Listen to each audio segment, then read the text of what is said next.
2024. We need to start thinking long-term. Can this man get you through an apocalypse? Will he be the leader of y'all's survival tribe? Because if not, you need to bounce. You need to go. Is he a 2 or a 10 on the natural selection scale?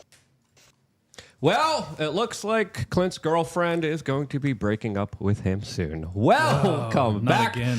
Beautiful and amazing human beings. My name's Luke Rudowski here of thebestpoliticalshow.com, and we are going to be going live for the next 2 hours discussing all the latest and craziest news developing right now as Donald Trump was just charged for violating his gag order. He gave a pretty eye-opening interview to Time magazine that's running a lot of hit pieces against him. El Salvador is leading the way against their fight against corruption as college campuses erupt all throughout the world and probably coming to a town near you. We're going to be talking about that plus a lot more, all for the next 2 hours. So please share this broadcast with your friends and family members, as it is more imperative than ever to get this video out there. The more of you that subscribe, the more of you that watch this show, the more incredible guests we're able to get on this show. You have seen that firsthand, and we have a lot of big plans for, of course, the Best Political Show, which you get to also participate in.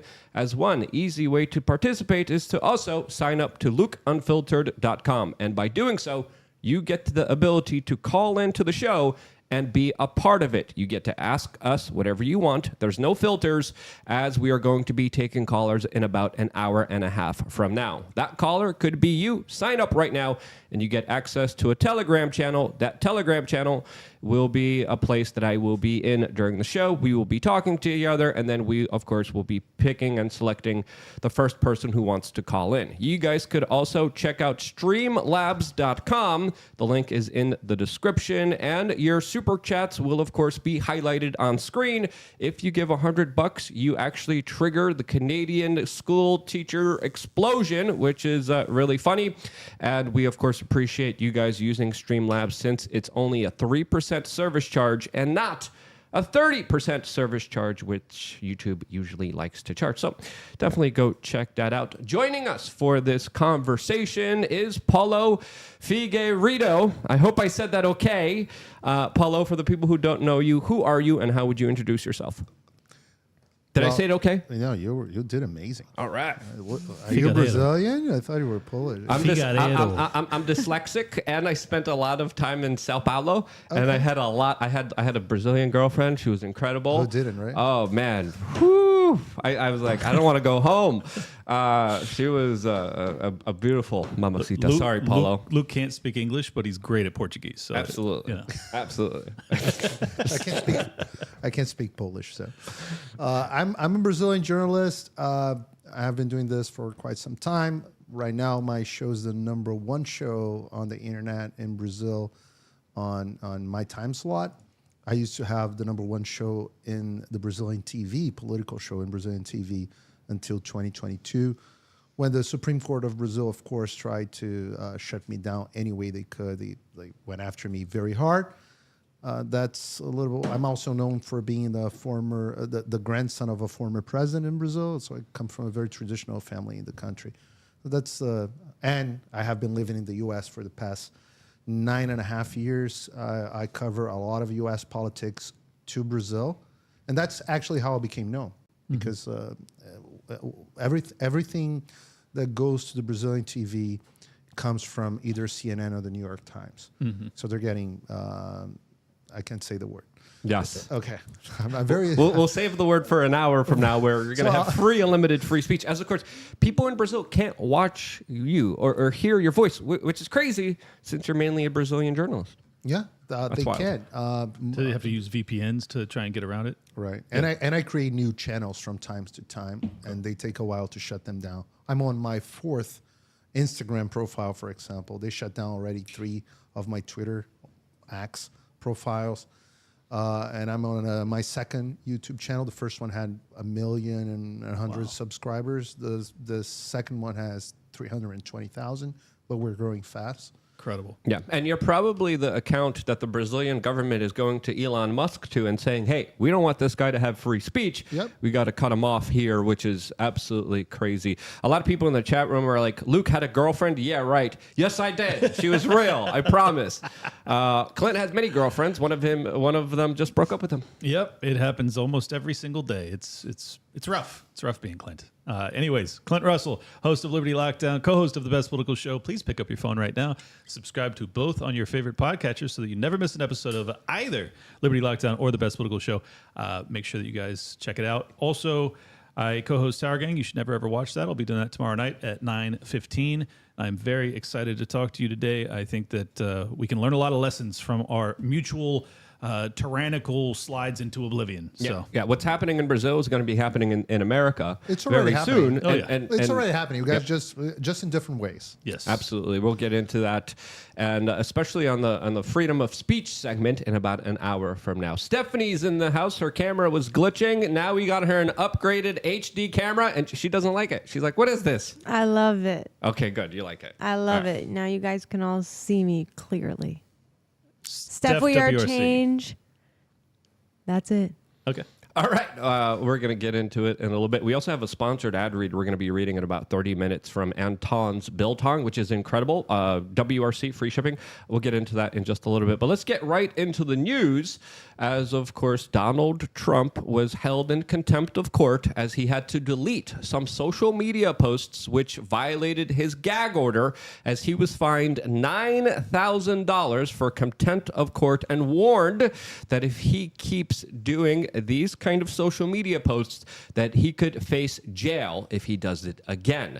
Now, with this fine, this creates a very kind of weird situation where we're dealing with what a lot of people have described as a kangaroo court, a court that is kind of going after him for a lot of things that seem very hand-selected, that seem like they're definitely going into the weeds, as, of course, former presidents and Donald Trump could be accused of some very serious allegations, but they're going after him for not filing expenses correctly, and they're trying to put him in jail for talking about it. Again, this whole case is absolutely absurd. Clearly, I think, in my opinion, there's a lot of political prosecution here.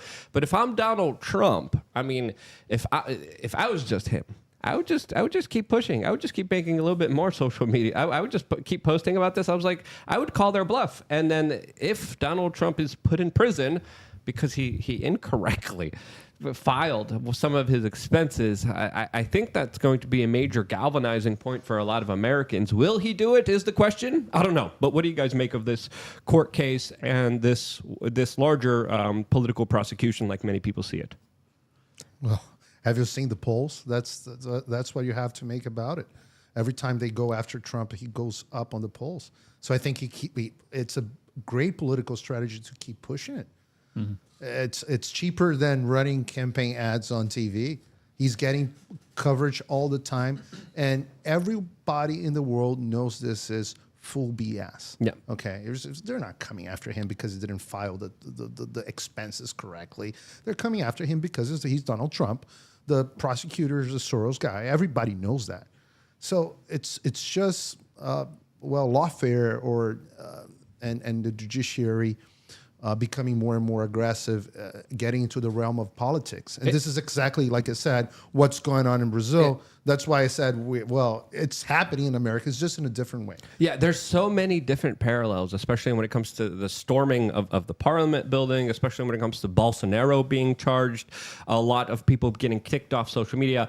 But what you brought up a good point here, because if you look at Trump's poll numbers before all these kind of indictments, before all these allegations and these state actions against him by a lot of these district attorneys financed by one billionaire that we can't even mention here on this particular channel, his poll numbers were okay. They were fine. He wasn't doing that well, especially after the 2022 midterm elections. Everyone was like, I'm not too sure about him. Right? DeSantis had a chance as a candidate. Absolutely. He was favoring a lot of polls over Donald Trump. And then came the political prosecution of Donald Trump, which, again, made a lot of people overwhelmingly support him.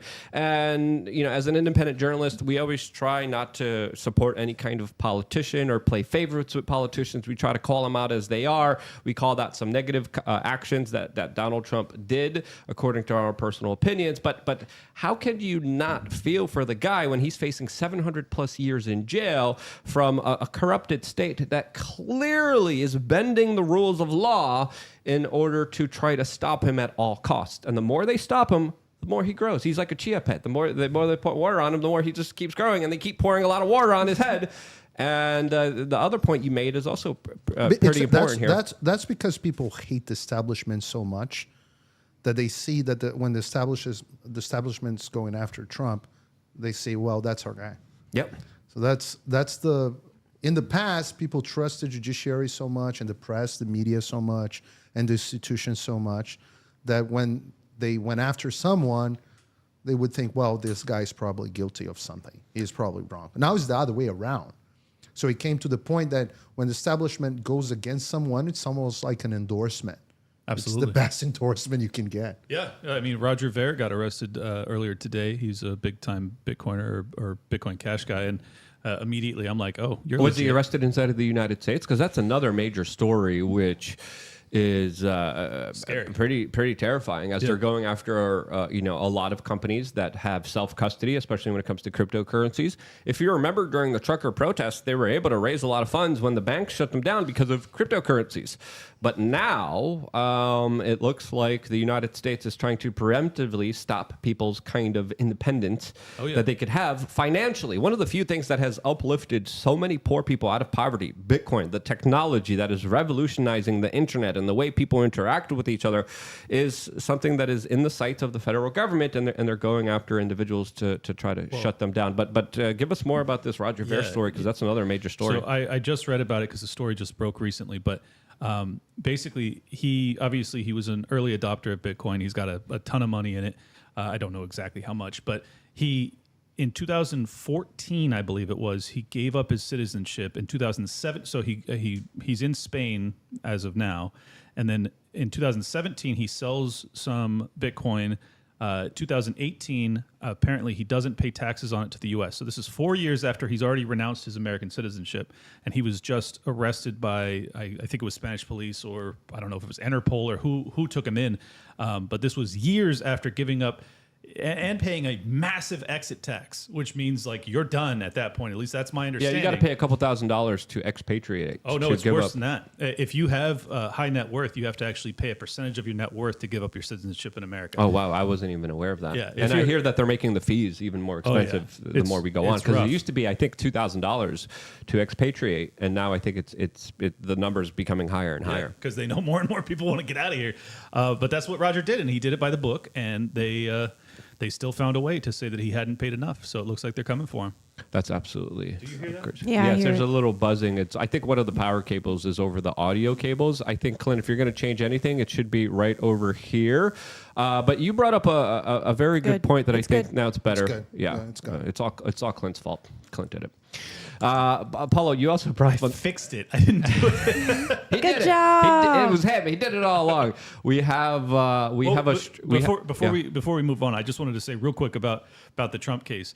What I find really fascinating about it is that, like, no matter how you feel about Trump, I don't understand why more people on the left aren't just, it's not just so blatantly obvious to them how dangerous this is for the future of this country. Like, if you have a judiciary that can be utilized to go after Donald Trump because you perceive him to be this fascist threat for the ages, well, what's to say that Donald Trump doesn't win this election, get in there and use that same, those same levers and tools to go after your folks? It's like, it's so short-sighted, but I really think that's how people are functioning now. It's just like the next month, it's the next year, it's the next election. No one has any perspective about the long term and trying to maintain our constitutional rights. It's tragic. Now, You almost make it sound like you think the left cares about what happens to this country. Yeah. It's like, That's a good point. Well, a lot of them hate this country and they hate themselves, Yeah, and they've yeah. been taught to do this at the top universities in the United States, which is, again, I think a larger kind of sabotaged fifth generational warfare move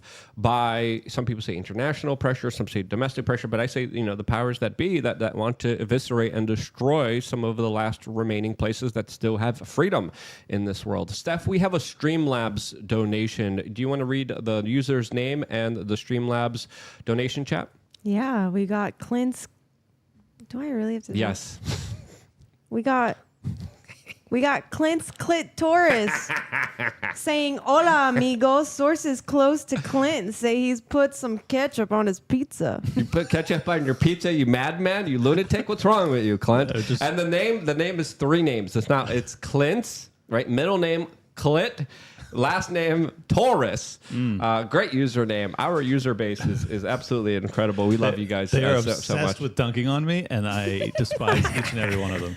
Anyway, Paulo, you brought up another really good point, especially when it comes to Trump kind of using this situation to his advantage. Obviously, he's stuck in New York. Obviously, he has to be at these court proceedings. He can't go to the Supreme Court. He can't go to his son's graduation.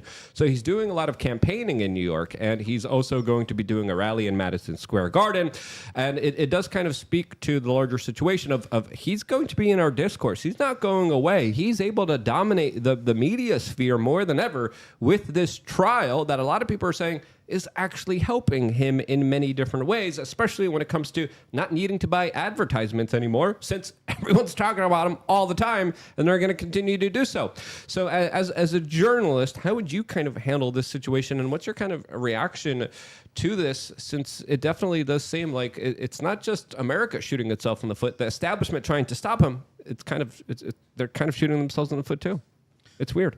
And they are. And I think that's sort of part of their plan. I mean, the left's plan. I mean, what I'm saying is that the Marxist theory says that you have to destroy all the institutions, which is the superstructure, in order to achieve the socialist revolution, which is the infrastructure. So you have, according to Karl Marx, you have all these institutions protecting the economical structure, the economical infrastructure. So you have church, you have the media, you have the military, you have the judicial system, you have the Congress, you have all sorts of them. The family unit. The family. So everything, according to Karl Marx, exists to protect. It's like a shell protecting the infrastructure. And in order to achieve what they want, which is communist, socialism, you pick the name, different stages of the same thing, right, you need to destroy this shell. So then that's what they're doing. Mm-hmm. They have been doing that with and that's why they can be at the same time pro-LGBTQXYZ and pro-Muslims at the same time. Right. And it's not incoherent for them, because you think the purpose is to protect either side. It's not. The purpose is to destroy the superstructure. So I agree. I think that's what's going on. I think it is at the lower, like the base level, like the real ideologues, the foot soldiers, some of the kids that you're seeing on these college campuses. I agree with that assessment.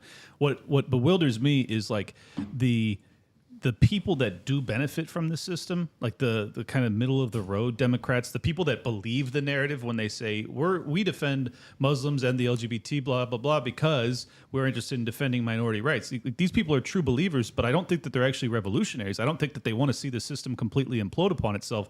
But they are, in essence, still assisting true revolutionaries in that process. I guess that's where the useful idiots terms comes in. But and plus, you might not know something in a conscience level, but right, you might be doing. So one thing that Freud helped a lot, and the idea of the Western world is the idea that we have an unconscious that's more powerful than the conscious. Mm. So a lot, you think you're conscious of everything that you do, but you're not. Mm. Most of your decisions are made by your unconscious, and your consciousness pretty much just finds out an excuse to justify justify it. Yeah. So and that's pretty much what I think happens here. There's a very big hate for America behind everything these people do, and they want to destroy the country, know them consciently or not. Mm-hmm.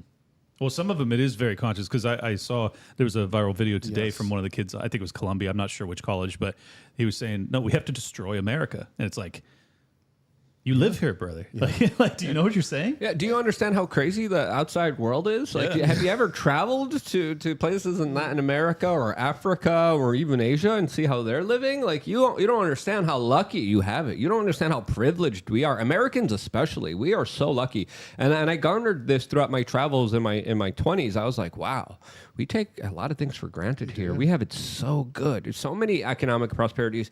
I'm an immigrant. So from an immigrant mind, I kind of see it. I'm like, well, we get this and this and this. You don't get this in the old country. We had the Soviet bloc we had to deal with. You don't get any of these opportunities or the ability to even speak out against your own system. And these people have been kind of taught to hate it. And it's so perplexing because I wish these people would just kind of realize you're destroying and dunking one of the things that you are extremely blessed to have that many people in the world do not have at all. Well, this is why I always have to make a real conscientious effort to let the audience know when I'm doing this show or my own that I love this country. Like, despite the fact that I am as critical of it as some of these college campus kids, I do it from a place of love. They do it from a place of destruction. Like, I want to kind of like retain the values that made this nation so special. They want to destroy the foundation of it. And you appreciate it, right? Oh, and I you appreciate totally appreciate it. everything that this country has. It's great. I also have to criticize what's going on in America. Exactly. It's not as good as it used to be. Right. Okay? Oh, yeah. I can tell the difference because I've been coming here for a long time, and you can argue that American cities are not as nice as they used to. They're becoming ugly, filthy, violent, and homelessness is a big problem. You can definitely the drugs are becoming a worse problem right now. Yeah, I was in Austin over the weekend at the Mines Festival, and it's a conquered territory. Yeah. It's almost very like to what I experienced in Caracas, Venezuela, which when I visited at the time was the murder capital of the world. And I walked around Caracas, and there was these huge signs saying, "You're not allowed to be armed here. You're not allowed to defend yourself here. Do not dare bring in self-defense tools into this property." I saw the same thing all over Austin, all over 6th Street. I saw a bunch of flags, like not American flags, but LGBTQ plus flags. I saw a bunch of homeless people, and it's not just regular homeless people that walk up to you, touch you, push you, mess with you. And I'm like, every year I go to Austin because I've been going there about once a year for about 20 plus years. Every year it gets worse. Every year it gets destroyed. I would say Miami, still one of the most beautiful places in the world, still has some problems, but overall, you compare it to a lot of other cities. This is like the place to be. This is an incredible But the homelessness city. problem here is bad as well. Well, if you go to downtown. If you go to downtown, if you go to that central Miami area, close to Wynwood on the other side of the freeway, where it's really bad. No, it it looks is. like you're in California. Is that Little Haiti? No, I don't think so. I don't know how they call it. It's right. The funny thing is that Wynwood's booming now, right? Oh, yeah. Everybody wants to be in Wynwood. But if you cross the freeway, the I-95 to the other side, it's like The Walking Dead. Yeah, wrong side of the tracks. My real estate agent was like, just say you don't want to be past 95. Just Yes. say you want to be on the good side of 95. Yes. It's like, okay, I get it. All right, But it's almost as bad as you're in California. But in California, the problem is way broader. Oh yeah, more it's generalized. everywhere. I mean that's That's where you're from, right? Yeah, I came from San Diego, and it was like San Diego was always this bastion of sanity, and California's deranged, slide into insanity. But now, even San Diego, like I've told this story before, but the reason I left is because a homeless dude took a dump in my front yard, and I was like, and then another homeless dude the next day, He was robbed like, my that's car. where I poop. Okay. No, it's free fertilizer. Did you plant roses? No, I but would have planted roses. So- I have roses I'm planting too right now. Stephanie's helping me with the roses, right? They're doing all right? I saw. I didn't know if it was the same homeless dude who had broken into my car that also took a dump. So I called the cops. And I was In like, your car? No. He two That would have been different epic. two That different would have been events. awesome. That was Thankfully- me secretly messing with Glenn.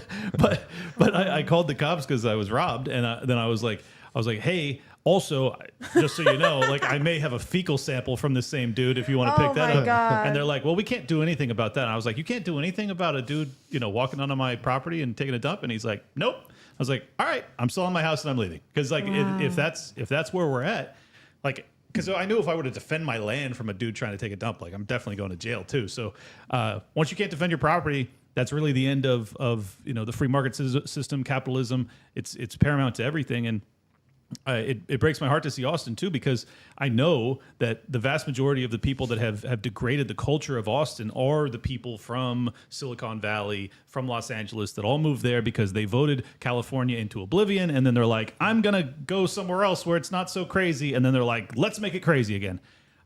They give Californians a bad name. We're not all pieces of garbage, I promise. No, to be honest, to be fair, I lived in California. I lived in California for a while. It's just pretty much the big towns, the big cities. Yeah. It's like the rest of the state. They're almost hostages. Yes, of they the are. crazy liberals. Like, this is why that state needs to be partitioned up. Like, it really does. But it probably won't happen anytime Steph, soon. we got this YouTube super chat from an EG. I just put it in the chat. Can you read it? Funny how fast conservatives switched on free speech and warned that censorship would be used against the people that call for it to now calling for it. Yeah, I don't know if you're referring to Donald Trump, as of course yesterday he declared that these protests need to stop immediately, as a lot of people were like, protest? You know, I understand maybe occupations, maybe violence needs to be stopped, but protests? I mean, we are living in America where you should have the right to peacefully protest as long as you're not hurting anyone or causing violence or calling for violence. And I think the lines are definitely being blurred here. But coming back to the original topic of discussion, Donald Trump has done a very eye-opening interview with Time magazine that the Daily Mail is reporting that this was an interview about what he would do if he would win the 2024 presidential elections, as he's saying that he's going to be, quote, building camps and using the military to deal with migrants and, quote, let states monitor pregnancies. Now, if you're Donald Trump, I don't think these policies are that popular, especially with a lot of mainline Americans, especially with a lot of Americans who are on the sidelines that you should be kind of campaigning for. Even if you did have these plans, why would you kind of address it to the corporate media that attacks you ruthlessly? And once you have these key hot button issues, this kind of seems like a Lindsey Graham moment right before the 2022 midterm elections, who came out and said that federally the Republicans are going to be doing everything in their power to get rid of, quote, reproductive rights. It's not reproductive rights. It's essentially implementing pro-life policies all throughout the United States, which galvanized a large portion of the left, particularly women that the Republican voters are struggling with, to come out and vote in the 2022 elections. Why is Donald Trump saying this right now when clearly this is only going to motivate a lot of other people to vote against him? It doesn't make sense. What do you guys think of his latest statements, as a lot of people are kind of scratching their heads being like, why would you say that? On the immigration part, I think the discussion is crazy from both sides. Oh, yeah. Okay. I think it's really hard because you have the Republicans on one side, so let's do camps and put people on aircraft carriers and send them to their countries, people that have been here for 20 years or so. It's like, let's put people in concentration camps. It was like, what, really? And on the other side, you have Democrats saying, no, let's open the borders completely. Right. It's like, what? Can I be reasonable? Yeah, And there's no semblance like, of compromise. where's Ronald Reagan? You guys remember Reagan? Everybody that wants to work and wants to have a contribute with this country is welcome. Yeah. Well, I mean, this is my perspective on it, that there is a middle ground that can be found. It's actually far more popular to most people, like most American people. I think they don't want to have, 6 to 10 million people coming in annually, but they also don't want to deport people who have been here for decades, who work and have families and are productive members of society. So I think the answer is, as usual, you need to stop the flow, which the key would be to defund the United Nations, because they're actually responsible for orchestrating much of this. Orchestrating particularly countries from Latin America that they know will create future Democratic voters. They're not going to the Slavic countries and saying, hey, we'll help you guys get freedom here. Nope. They're not doing that, because most Slavic people are kind of right wing. They're not going to Cuba and be like, hey, Cubanos, I know But you they hate did. them. They did, and that's how I think this could backfire for them. When did they do Cuba? We're talking about specifically the UN NGOs and organizations that are going out to Latin American countries. Yes. But Yeah, I don't think they have it's a presence it's in still Cuba. an arm of the left, right? It's a different branch, but it's still a part of the left. And the left sent ton of Cubans here in the 70s and 80s. Oh, and yeah, even, and even absolutely. 2000s. Yeah, but we're talking that about backfired completely because absolutely. now they're all conservatives. And now that's why Miami is a red city. Exactly. And one of the places God that I bless the call home Cubans. here. And the Cubans here are awesome. They're incredible. I love the Cubans here. And my point being on this possibly backfire is because Latin Americans, and I speak as one, are very much against the woke, crazy politics of the Democrats. Right. So if you're talking about the old Democrats that's going to give free stuff and food stamp for everyone, they would definitely vote for them. But if you're talking about the Democrats that want to cut your son's PP away and call him a daughter, no, that's not going to fly for Latin Americans. so that could backfire. They think all these people are going to vote for Democrats. I wouldn't be so sure. I see a lot of people in the chat room be like, yes, deport them all. And I understand you have strong points of view, but just because the left kind of overreacted doesn't mean you shouldn't overreact, especially during an election year where you're playing for that middle, the middle of this country that's not on the left or right. That's the key population that wins this election. And a lot of people are saying, hey, Donald Trump, why are you doing this? As, of course, if you're trying to lose the election, you would be speaking very vocally about these two very strong positions that are going to, of course, galvanize a lot of people against him. Now, this is another aspect here that I kind of thought about just as we were speaking here. Is Time Magazine telling the truth here? Yeah, that's another thing that we have to also factor in, because I want to hear the recordings. I want to see Donald Trump talk about this, because we can't believe the corporate media on its face value. Now, other media organizations are confirming it. If the Daily Mail is confirming it, you would hope that their journalist would listen to the audio and then come to their own conclusions and write this headline. So that's another thing. As, of course, the Daily Mail article reads, Americans, quote, can expect a 15 million person deportation operation and implementation of programs designed to monitor women who violate abortion bans if Donald Trump wins the 2024 election. Again, these are the two most unpopular opinions for the middle group that you should be campaigning for. And are they really telling the truth here? That's another question that I have. No, I mean, it's an important question, and we'll find out in the next couple of weeks, I'm sure, maybe even in the next hour from Trump's Truth Social. But I think it's important to put in perspective, though. If he says 15 million, like by some estimates, that's how many people just during the Biden administration will have come in. So like we're still talking about massive amounts of numbers that are here that he's not planning to deport. I think it would behoove him to be very clear about what he's saying. You know, if he's saying the people that have been totally unvetted that are here, that are not being productive members of society, we're going to deport them immediately. Those that have committed crimes, we're going to deport. Like that would be a stance that I think would be more appealing to the middle. We'll see what he says. Yeah, but Trump also shoots himself in the foot, especially when it comes to a debate about a procedure that we can't talk about here on this particular broadcast, that now he's trying to argue and debate with RFK Jr. with, which again, So dumb. Not a smart move to Not at make all. I here. have a question. Yeah, go ahead. I'm just curious about this gag order thing. Like, what does that really mean for him? Like, how much is the line where he can talk and he can't talk? Like, I don't understand that. I don't know. I don't know the specifics on like what topics he's not allowed to speak about, but I know that they have attempted to gag him in multiple of these cases, and I just think it's so crazy because you have a guy who's running for the president of the United States. He has these allegations against him. He's trying to obviously win voters over, but he's not allowed to say like the merits of the case. He's not allowed to say, "Oh, I actually didn't do this." Like that's a violation. They're worried about him influencing the jury. Yeah, no, I understand. And when they're making the argument, if he keeps coming out on Truth Social, he's disrupting these court proceedings. The jury's going to be influenced here, Sure. and therefore we need to stop him talking about it so we could go through these official court proceedings. So the only one that could influence the jury is the mainstream media, right? Exactly. So they have the Yeah, monopoly. they can talk. They're allowed They're to allowed. talk. How Okay. about we gag order the jury media. people? Yeah. No, why don't we make Like, them not be no. able to use their cell phone? Well, I mean, Well, that's the issue. Is like, Let's gag the media. but That's the next step. no, Let's gag the media. Yeah. So no, that's a fair game. So the New York That'll come Times for can us, talk too. about Trump. Of course, I know. I'm being very sarcastic here. For those that can't see, I'm laughing. But my point, it's a fair point that. Look, I get the Trump, logic. yeah, the logic is, well, if no one can influence the jury, You can't smear him if he can't defend himself. exactly, Yeah. yeah. So Makes sense. We got another super chat. Steph, do you want to read this one for a perturbed alpaca? Sure, it says, deport all illegals. This has been a thing since the 90s. I served in the USMC with people whose parents in AZ.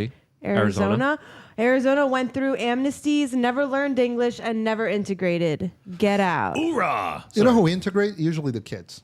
Yes. The kids integrate. And this is an important question. How fast can America integrate different cultures? Well, this is the It's issue. a matter of flow. Yeah. If you're bringing 8 million people in 4 years, Yeah. it's like we cannot assimilate that amount of people. There's no chance. But the issue is that it's not even the amount as much as it is the public education system. You indoctrinate these kids into being hard Marxists oftentimes. True. So like instead of coming here and then being kind of indoctrinated into some sort of pro-American perspective, they're literally taught to hate the country that gave them enclave. And it's like that's not how you get people to assimilate, because they become the revolutionaries that want to see this thing torn down. So you have to. This is why I'm such a big advocate of abolishing public schools, but that's a totally different issue. But it used to be a force for good. Public education. Yeah, Yeah. you know, it used to be the great equalizer. Right. So you would have, for example, it's very interesting. My daughter, of course, is American. She was born here. Both of my daughters. On Saturday was her 9th birthday. And of course, I'm Brazilian, and we had Brazilian friends, and we had friends from America, and we had friends from Nicaragua, and wherever, like people from all different countries. I'm still Brazilian. They're still Nicaraguans, and I think I'm fairly integrated to this country. Sure. Some of them are not, but our sons and daughters, they were all American, and they were all completely integrated. But they're in Florida too, though. They're in Florida. Yeah. Yeah. See, California, a little different Yes. story. So my point being, if you have a good public school system, Right. it can be a force for good, and used to be, but now you are absolutely Yeah, right. we don't have a good public school system. Yes. We have an indoctrination system that literally makes people question. Even in Florida. Even in Florida. Yeah. There was many cases, egregious cases of things that we can't even mention here on this particular broadcast, where teachers. Where are you going, Clint? We got this to talk about here. Don't leave yet. As of course the egregious cases that happened in Florida were extremely shocking, as people were like, wait, I thought this was the free state. As the governor here participates in the school boards, and still there were so many egregious cases of teachers just absolutely indoctrinating woke culture into students to the point to their own kind of demise and destruction, which is absolutely unethical. Before moving on, we still got a lot of stuff to talk about. I wanted to tell you about one of our sponsors, and that is Anton's Land of Biltong. landofbiltong.com. This is not beef jerky. This is meat. And they sent us this product about 2 weeks ago, and I was like, I guess, yeah, sure, let me check them out. They're a family-owned, operated business. They literally sent me this stuff, and they're like, you guys want to work with us? I tasted this stuff, and I was like, absolutely. This is incredible. This is really tasty stuff. I had to tell Clint to stop eating it because he was about to eat all of it on the table. In fairness, he always has to tell me to stop eating. Yes, but in fairness, I was in the same position.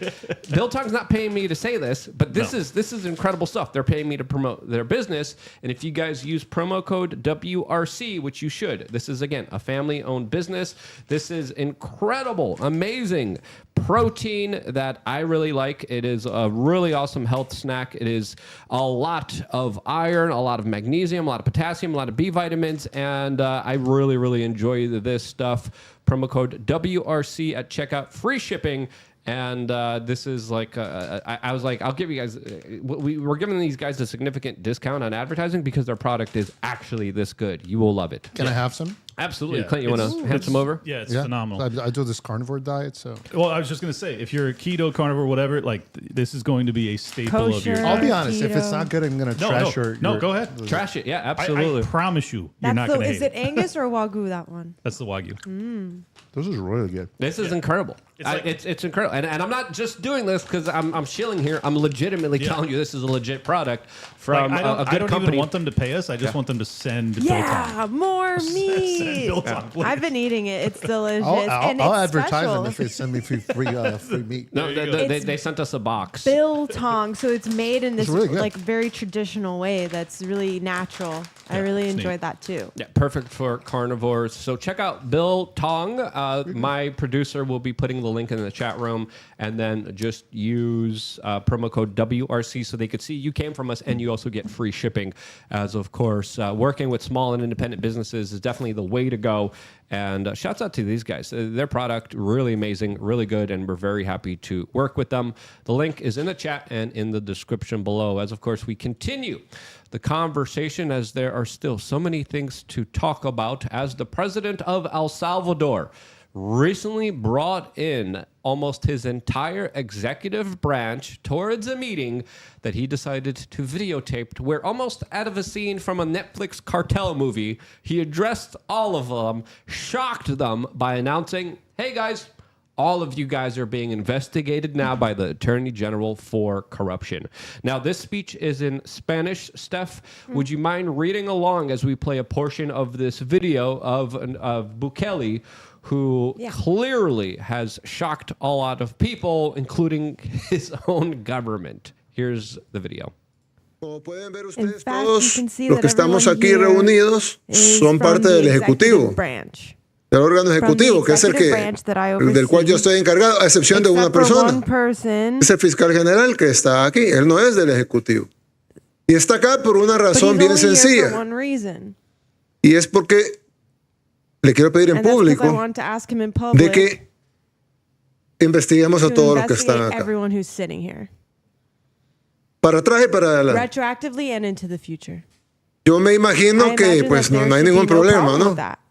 Hay una persona que me dijo una vez, Someone mire, once ¿y tú asked me, no, "Are you no, afraid of death?" no le temes a la muerte? Yo le dije, I no, said, pues "Of claro, nadie course, se quiere nobody wants to morir. die, Yo no me I quiero don't wanna morir, die. pero but yo sé que me I voy a know morir that I'll algún die día, como someday, todos. like Si hay everyone algo que no else. se puede Death is escapar es de la not muerte. something that can Todos los be que estamos escaped. aquí en, 1,000 years from now, pues, en 100 años, pues, 100 no va a years haber from now, nadie none of us vivo. will be here, Nadie. still alive. None of us. Ninguno de los que nobody's estamos sitting aquí, here. ni, lo más probable It es is que very likely nadie sabe that cómo se nobody llama here el knows papá del their abuelo de uno. grandfather's father's name. That's absolutely true. The video goes on. We're going to play a little bit of it after giving some commentary here. As the first thing that comes to mind, and I feel bad for even thinking about this, but there was a scene, especially from a Netflix Narcos series, where in Colombia there's a politician saying, we're going to deal with a lot of the criminals here and a lot of the politicians that deal with these criminals.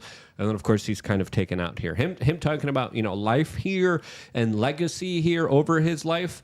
I mean, that to me, it definitely does highlight a very severe situation. Latin America is filled with a lot of beautiful people, lots of amazing resources, but also lots of corruption within it that has sadly taken away a lot of the opportunities for a lot of the Latin American people.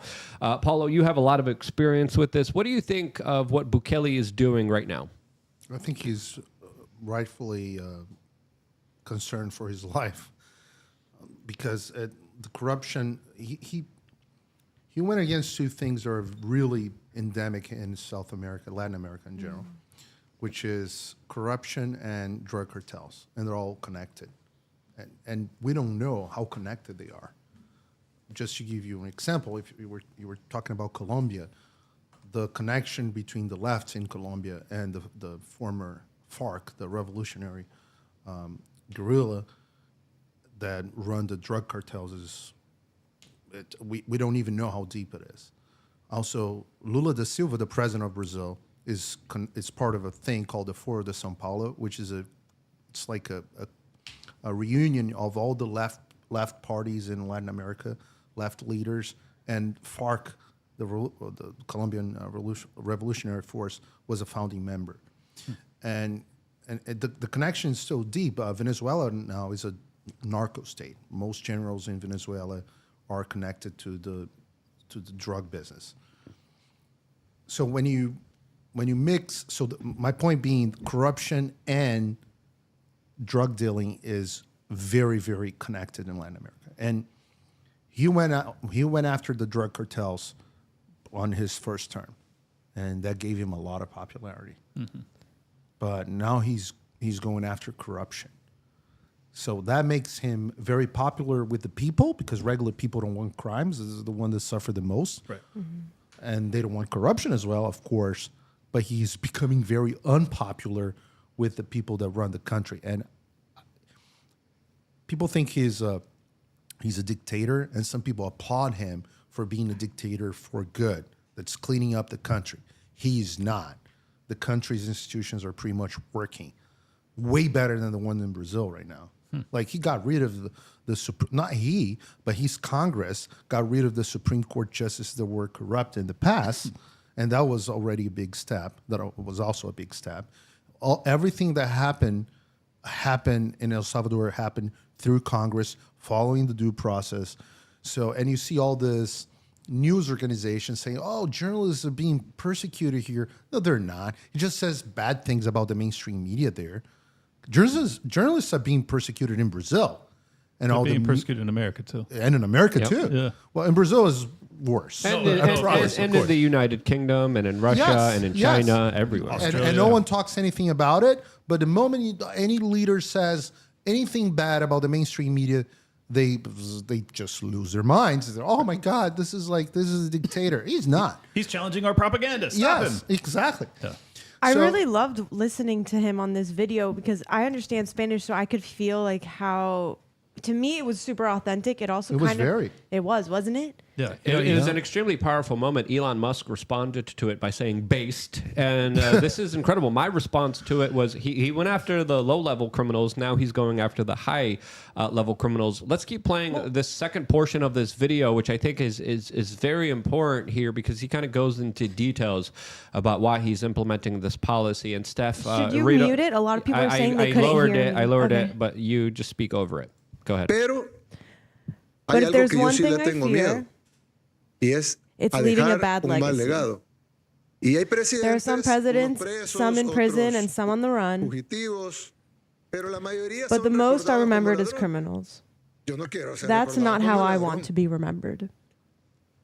Entonces yo no robo, So I don't steal porque no quiero because ser I don't want to recordado be como remembered ladrón as a o el criminal corrupto. or as a corrupt. Pero hubo un presidente, el But presidente for one Duarte, que la president, gente decía President en ese Duarte, entonces, people back then "El used to say the presidente no es president isn't a ladrón, thief, but he pero se surrounded rodeaba de himself ladrones." with thieves. Y en algún momento There was a time when he representó una offered hope esperanza for the para el Salvadorian pueblo people. salvadoreño. Pero si acaso But es even verdad if que él it's no robó, true that he didn't qué steal, tonto fue. then he was foolish Porque because él he era was the la esperanza people's del hope. pueblo. No tocó un He didn't centavo touch a cent y manchó su and legado still por stained his rodearse de legacy by ladrones. surrounding himself with thieves. Entonces a mí no That me va a won't pasar happen eso. to me. Yo no voy a ser I un won't be the president que no robó, pero that se didn't rodeó de steal ladrones. but was surrounded by criminals. Pero que me I want recuerden to be como el remembered as the presidente que no president who robó y didn't que no steal and dejó que didn't let nadie anyone robara. else steal Y al que either. robó lo metió en And la the one cárcel. who put whoever par que stole ya in están en la prison. cárcel. There are a couple who are already there. Wow. A very powerful message, as of course he absolutely is talking about legacy over his life and over his safety. He's going to anger a lot of very powerful people in his country, but will he be able to clean it up? That's the question that I can't answer. What do you guys think? Well, I mean, first off, I'm rooting for the guy, but more than I'm even rooting for his success against the corruption in his own system, I'm rooting for his success in maintaining his principles. Someone that is granted this much power and this much fanfare from his people, you know, at this point, he's essentially functioning as a benevolent. I know you took umbrage with the use of the term dictator, but what he has done is very aggressive in terms of, you know, undoubtedly some people. It was bold, for sure. It was bold, and undoubtedly some people that weren't guilty got caught up in that because it was a massive dragnet. So it's like, but you are dealing with such a corrupt system and such a dangerous system with so many murders and everything else that it's like sometimes dramatic action is needed. So I'm cautiously optimistic, I guess. Like I am nervous about the future and like, can he say, I don't know how long their terms are, but He just won re-election. right. But I'm He saying just won by 90% of. no, Yeah. I know he crushed, but I'm just saying, like, can he? Is there term limits? Can he keep I running? think we probably have term limits. Okay. Well, if he doesn't become a dictator, like an actual dictator, and just stop all elections and stuff like that, and he continues to maintain kind of a Christ-like focus on justice and peace, God bless. I'm all Well, for I it. think he realizes that if he is no longer president, that he's going to need to have a government that isn't going to go back to its old ways. Sure. And, El Salvador is known for a lot of criminality, a lot of gang violence, a lot of cartels, lots of corruption. And he's like, okay, well, if we want this to stay, I'm going to have to clean house, because as soon as I'm out, all the dirty players are going to come back in here. Mm-hmm. And we have to create a system that is going to be somehow surviving from all the outside pressures against it. The problem is that you don't change corruption by changing the system. You need to change the culture. Mm-hmm. And the culture of Latin America is very lenient to corruption. How much blame do you lay at the feet of... And I speak that. Oh, yeah. No, trust me. I've been all over Latin America. I've seen it. And it's jarring sometimes. How much blame do you lay at the feet of the American three-letter agencies? As a libertarian non-interventionist, like, I'm very aware of our intervention in Latin American countries, both politically but also drug running, things of that nature. How much do you blame them, and how much do you blame the kind of internal politics and the culture of corruption in Latin America? What do you think is the more powerful force here? Well, I can't tell for El Salvador. I don't know what's the extent of the intervention that the U.S. had in El Salvador. But for example, in Brazil, the Department of State, the Pentagon, the CIA, they went hard in Brazil to make sure Lula da Silva was elected. Lula da Silva, as you know, someone in the audience might know, he is a communist, open communist. That's the president of Brazil. But he was also convicted for the largest corruption scandal in the history of this planet, which is a lot to say because this is a pretty corrupt planet. But he's been convicted several times, and well, he was unconvicted by the Supreme Court because of a procedural mistake or whatever. But that's not the point. The point is that Joe Biden sent the CIA director, the Secretary of Defense, and Jake Sullivan to Brazil to put pressure on military leaders, bureaucrats, political leaders to make sure they did not challenge Lula's election. Right.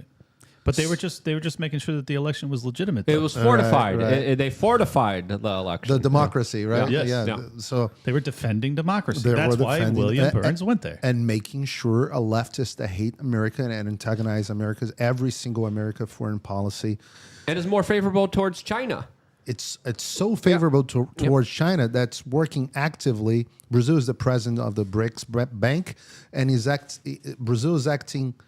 It's very active trying to undermine the dollar as a global currency. Mm-hmm. It's like and Brazil being a part of BRICS, you would think the United States would want to have a populist leader that doesn't bend the knee to China, but actually is more favorable to the United States, which the former president was. And now it's almost as if the United States is literally sabotaging its international interests, which is crazy. But to answer your question, there's a corruption culture in Brazil. Culture of corruption in Brazil and in Latin America is very strong, and the U.S. also intervenes in an unfavorable way, exactly, to make sure that corrupts it used to be that the CIA set up right-wing kind of dictatorships in Latin America. Now it looks like they're setting up left-wing dictatorships in all of Latin America, which again, the people there don't have that much of a voice in their local politics as much as our intelligence agencies do, which is jarring, which is crazy, which is something that... Stop eating the beef jerky, Clint. I want some. Clint's like secretly trying to eat the beef jerky. It's biltong. Biltong. How dare you? Sorry. Quick question for you. Apologies. Some people said that Bolsonaro may have also been corrupt. Can you confirm or deny? I think Bolsonaro was definitely not corrupt. Okay. We don't have any big corruption scandal during his term. I'm an open critic of Bolsonaro in several things, but he was definitely not corrupt. Okay, good to hear. He was... pro personal responsibility, pro self-defense. He allowed people to have self-defense tools, and he literally was like the Trump of Brazil. He was. Yeah. On most things, I think I don't have any ideological disagreements with Bolsonaro. They're relevant. My disagreements with him are in terms of strategy for the country, but he was very honest. I know him personally fairly well, and he's the simplest guy ever. Can I tell a story? Sure. Yeah, of course. Yeah. So I was here in the U.S. Attending CPAC, okay, and Bolsonaro was there, and I got a phone call. It's one of the staff members saying, "Well, the president wants to have dinner with you." It's like, "Yeah, sure, of course. Let's meet outside." And then I got into his car with the staff, and they were driving. I was like, "Where are we gonna have dinner?" And he says, "Oh, in a mall nearby." I was like, "This is Washington D.C. There are a bunch of good restaurants there." And well, we stopped in the mall. We started walking. I was like, "Where are we going?" And he's like, "Oh, there's a pizza place around here." I was like, "Here in the mall?" And he's like, "Yeah, it's a place called Sbarro." I'm like, Jesus Christ, I'm not going to eat that. So, and then it was like, I'm not going to eat that. Like, Bolsonaro was like, this is like, I'm sorry, I don't know if I should say this. As a New Yorker, it is crappy, absolute thank trash you. pizza. Okay, it's the worst pizza you can get. It's like, and then he said, "Well, okay, there's a burger place that we can go." And I was like, "Okay, burgers. I eat meat. It's like I like protein. Okay, like, let's Shake Shack." No, it's Burger worse. King. Johnny Rockets. Wow. And we ended up having dinner at Johnny Rockets. And This this dude really is like Trump. and he's Goes to McDonald's, Wendy's. well, Whatever. I met Trump as well. Trump. Well, first of all, he has a way better taste. He likes In-N-Out. Yeah. Okay, so it's good stuff. Yeah. But Trump is the difference between Trump and Bolsonaro is that I've been at Donald Trump's house, and it's a palace, Right. Right. It's both houses, both in New York and here, both palaces. Like he lives like very luxurious. Bolsonaro is the simplest, down to earth person on the planet. Another friend of mine called me saying, "Well, I was invited to have dinner at the presidential palace." I was like, "Oh, good. You're gonna eat ramen." And that's what they had for dinner. No. Ramen. I kid you not. not. I kid you not. Unbelievable. Wow. So were you Well, there's surprised? a lot of things that we want to talk about specifically when it comes to Brazil. As of course, there was an assassination attempt on Bolsonaro. He's still dealing with significant health consequences because of forgot that. about that. He moved to Florida for a little bit. Of course, he tried to get away from the larger political prosecution of him. There was another storming of a capital inside of Brazil. Let's get into that. And then also how crazy that you as journalists can't even speak to your own people inside of Brazil. We'll get into that on a segment, on a broadcast that we can't even mention here on this particular YouTube channel because of the very repressive memes and the algorithm that literally is auto-detecting everything we are saying. And they're just waiting for us to say something related to a fumble, something that always keeps Clint humble. And I got to think of a better way. I got to plan this out. Stop mumbling. Yes. You could continue it. You could continue the mumbling on this Fumble platform that we have on screen right now. We are on the front page. We are the second video on the front page. Go there right now. The conversation is going to be continuing. As of course, if you are also a member of LukeUnfiltered.com, go into the chat room right now and let me know that you want to call in, and we will be going to callers in about 30 minutes for members of LukeUnfiltered.com. Paulo, before we make the transition off of these larger technocratic gulag platforms and move over towards a free space where we could express ideas without any self-censorship, where can people find out more information about you? Well, if they're smart enough to write my last name properly, which is very hard, so it's an IQ filter. Unless they're a UFC fan, they're probably not going to spell it right. Yeah, probably. They can find me at Real P Figueiredo, which Real Spell it out. at Real P-F-I-G-U-E-I-R-E-D-O. Awesome. Definitely do that. Awesome. Clint. At Liberty Lock Pod He on was literally sneaking in the biltong during the show. I'm like trying to do the. I'm like, what is this? Why is there such a noise there? And Clint's like, and I'm like, come on, man, Dude, hold it together. I can't. Hold it together. It was not subtle. It was not. It was really very loud. good. What am I supposed to do? Buy some biltong, ladies and gentlemen. You should put like a thing here in the middle, like a bowl. Yeah. And we can. Oh, We there can we go. share. Yeah, but then everyone's gonna be. Anton's Chewing it. Land It's good of for the Biltong. advertiser. Goodness Yes. gracious. US Wagyu, give me that. Anyways, at Liberty Lock Pod on X. If you want to support my work, you can subscribe there. I'll follow you back. Liberty Lockdown is the show. Great episode I dropped last night on YouTube and the other platform. I also was on with Anomaly, aka Legendary Energy, on YouTube today, and I also had an interview that is dropping tonight. That's probably the best interview I have ever done, and that is Ever? Yeah, honestly. No way. Yeah, Dr. Peter Boghossian interviewed me. It was one-on-one for 90 minutes. It was actually right after we had him on the Best Political Show, and it was just such a great deep dive. He really, he wants to get to the bottom of your ideology, so he really challenges you. It allowed me to, really fully express myself on some issues that I oftentimes don't have someone to give that pushback to take me deeper. So I highly recommend you check that out. I just retweeted it. That's it. No ish. He just texted me. Like right now. Oh, no kidding. Like right now. He sent me something on Twitter. I don't know what it is. Oh, it's probably it's the interview. Yeah, he literally just texted me. And he's like, I really want to do the tactical training again. Come back, Peter, and then we'll do the tactical training with you again. And again, with the Biltong, again, promo code WRC, free shipping. Take advantage of that stuff. We still have some super chats here we have to deal with.